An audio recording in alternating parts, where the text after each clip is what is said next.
you know. And what about doing... politics, I'm very interested in politics. Yeah. I've been asked by the PDs, wasn't I lucky? That was one thing I was lucky, thank you God. The PDs asked me in 2002 to run for the Dáil. Yeah? And obviously, I turned it down. Just make sure you didn't know that now, I did turn it down, just in case. So you guys were switched off for that for a couple of years. But then Fine Gael asked me to run in 2007. Was it 2007? Yeah, for the Dáil as well. But I would have an interest in politics, yeah. But not to really get into it, because let me tell you, I have no bottle for that at all. But no, I would be scared of that now.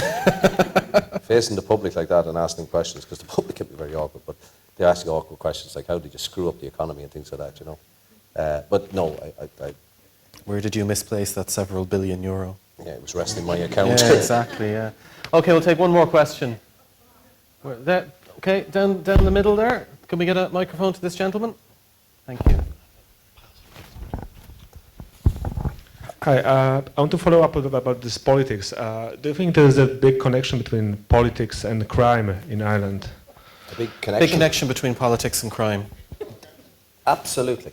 When you did school in Venn diagrams, in maths, there was the one day I was in for maths, I remember there was Venn diagrams, and I thought it was good cracks, I like doing circles. But the two circles and the piece that intersects in the middle? Yeah, there's a crossover, absolutely. And that's what I was saying earlier, the relationship between politics and crime. The people who run this country, who look down their nose at the criminal class, have now shown themselves to be no better.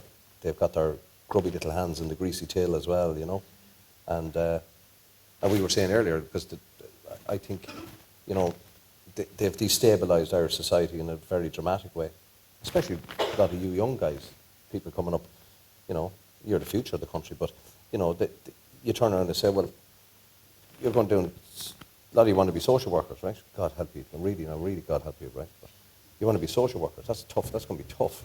You're going to get very cynical after a while. You see a lot of bullshit, but, you're going through a period now where you're saying, well, you're doing all this theory in college and you're studying the Durkheims and the Marxes and the Engels and all these guys, and you're going to turn and say, well, where is the morality? Where is the right and wrong? But the whole line between right and wrong has become so blurred. And that's because of the people running the country. And you have Bertie on the television all the time saying, well, look, if anyone had told me, I wouldn't have made a bollocks of it, you know what I mean? And all that kind of stuff. And I'd love to come back and fix it all now myself, and you see what he was accused of and all that kind of stuff. So we need to get that back. And I think actually now, in fairness, not being a cynical hack completely, I think that the Fine Gael Labour coalition government, I genuinely believe, and we can't be battering them all the time.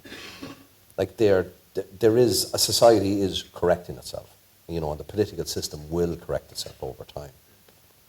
But we can never let ourselves, but the long-lasting effect, put it this way, for the next 10 years it will have a serious effect on how we are until we sort of find a place again, stabilise ourselves. But a lot of people are going to suffer in the meantime, I think.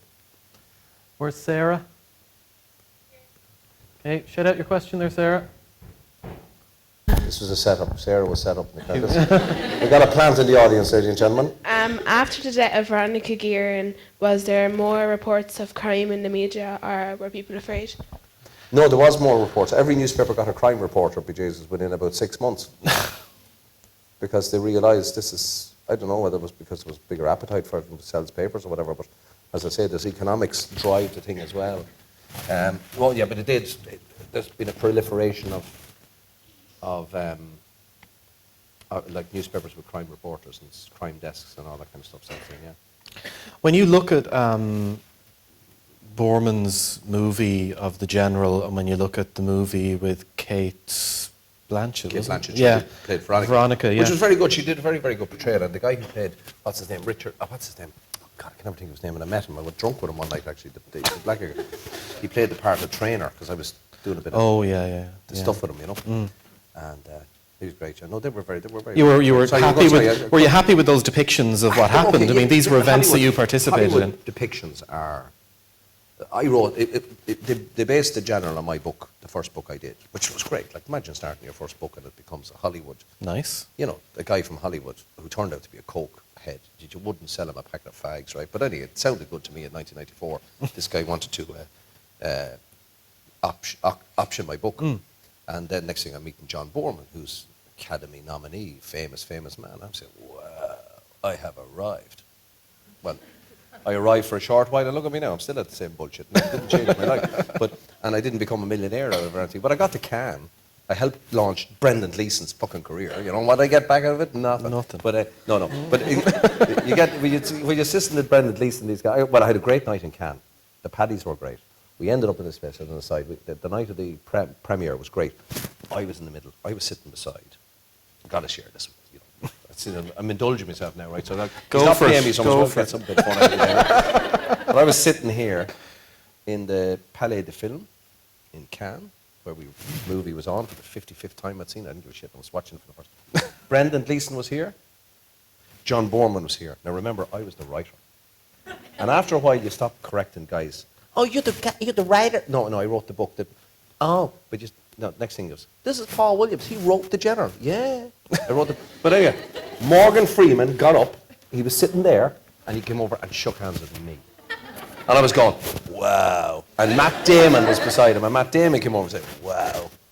And John Borman said, this is Paul Williams who wrote the general, and it was from the book by Paul Williams. That was a great time, right? A great moment. That's pretty But cool. you know, and I said to myself, my life is going to change here. It's going to change. That was 1998. Famous last words. 12 years later, I'm looking at Sky News and I'm told that a bunch of lachicos and scroats have caused me my fucking career and my job is up the spout and I'm thinking back of Cannes. What did I do wrong? Anyway. On that note, thank you very much, Paul Williams. Sorry